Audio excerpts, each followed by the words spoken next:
नमस्कार दोस्तों, आज हम आपको बताने वाले हैं कि एक्सेल में कैसे किसी दुकान का रिकॉर्ड रखा जाता है। जैसे उसमें आपको कोई सामान खरीदने आया है व्यक्ति, तो उसका बिल कैसे देना है या रिकॉर्ड को रखना है, और बिल जो दे रहे हैं उसमें जीएसटी कैसे लगानी, वो इलेक्ट्रॉनिक के जैसे सामान खरीदा जाता है। ठीक है दोस्तों, चलिए स्टार्ट करते हैं। हम अपना एक्सेल ऑन कर ले रहे हैं।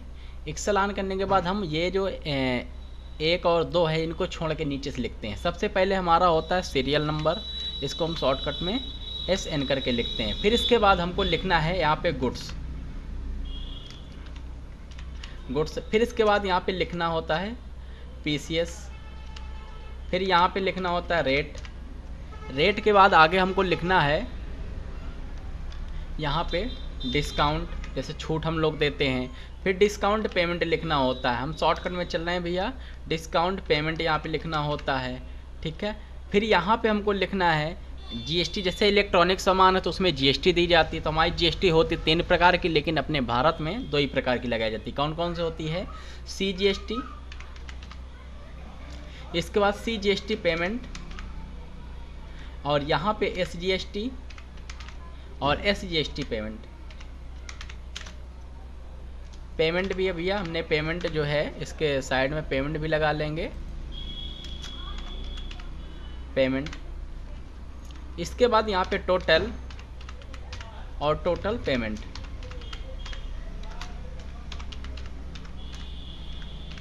अगर आपका ये सेल छोटा पड़ रहा है तो इसे क्या करेंगे, यहाँ से बढ़ा भी लेंगे। ठीक है, ऐसे करके यहाँ से जैसे हमने नंबर 1 आगे जाएंगे।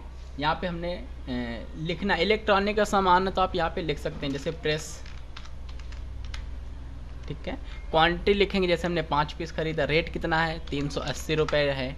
डिस्काउंट कितना है? हमने दे दिया मान लो 5%। ठीक है, तो यहाँ पे डिस्काउंट पेमेंट आपको निकालना है। जीएसटी 6% लग रही है आपकी, CGST 6% है और SGST 6% है, तो आपको टोटल निकालना है। ठीक है, टोटल निकालना। ऐसे करके पहले हम सामान को टाइप कर लेते हैं, फिर हम निकालने का इसमें काम चालू करेंगे। जैसे दूसरा सामान है, यहाँ पे पानी गर्म करने वाला रॉड होता है, जो हमने 2 पीस ले लिया, 150 रुपये। इसके बाद डिस्काउंट इसमें देना है तो आप दे सकते हैं, नहीं देना तो कोई बात नहीं है। हमने नहीं देना हमको, तो नहीं देना है, इसमें माइनस के चिन्ह लगा देंगे। जीएसटी ज़रूर लगती है इलेक्ट्रॉनिक पे, इसके बाद यहाँ पे लगा सकते हैं।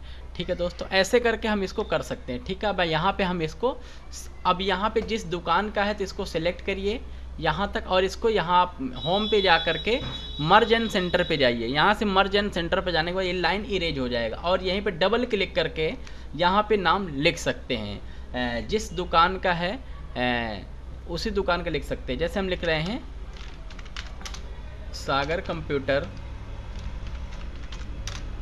एंड इलेक्ट्रॉनिक शॉप, आप ऐसे करके लिख सकते हैं।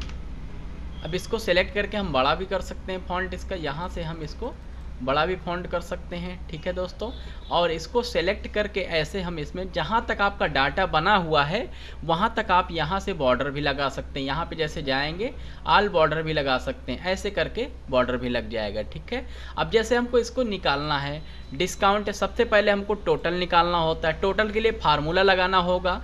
फार्मूला क्या, क्योंकि एक्सेल हमारा जो है फार्मूले से ही चलता है। फार्मूला हमारा है इक्वल, यहाँ पे गुणे का फार्मूला लगेगा, इक्वल PCS गुणे रेट। जैसे हमारा PCS कहाँ पे है, ये हमारा PCS है, PCS सेलेक्ट किए। गुणे का चिन्ह आपको सेलेक्ट कर लेना है। जब नंबर की में देखेंगे 9 नंबर बटन के ऊपर आपको मिल जाएगा गुणे का, और यहाँ पे रेट सेलेक्ट करना है। इंटर जैसे करेंगे आपको टोटल अमाउंट आ जाएगा यहाँ पे। अब फिर हमको क्या करना है, डिस्काउंट निकालना है। डिस्काउंट के लिए फार्मूला लगाना होगा इक्वल टोटल अमाउंट आपको सेलेक्ट करना है, गुणे छूट सेलेक्ट करना है, कितना % डिस्काउंट है, 5% है, बटे का चिन्ह लगा करके आपको 100 लिखना है, और इंटर मारेंगे तो आपका 95 रुपये इसमें छूट मिल रहा है। अब आपको जीएसटी ऐसे सेम निकालनी है, सेम फार्मूला होता है। कैसे है, इक्वल टोटल गुणे, इसमें जीएसटी सेलेक्ट करना है,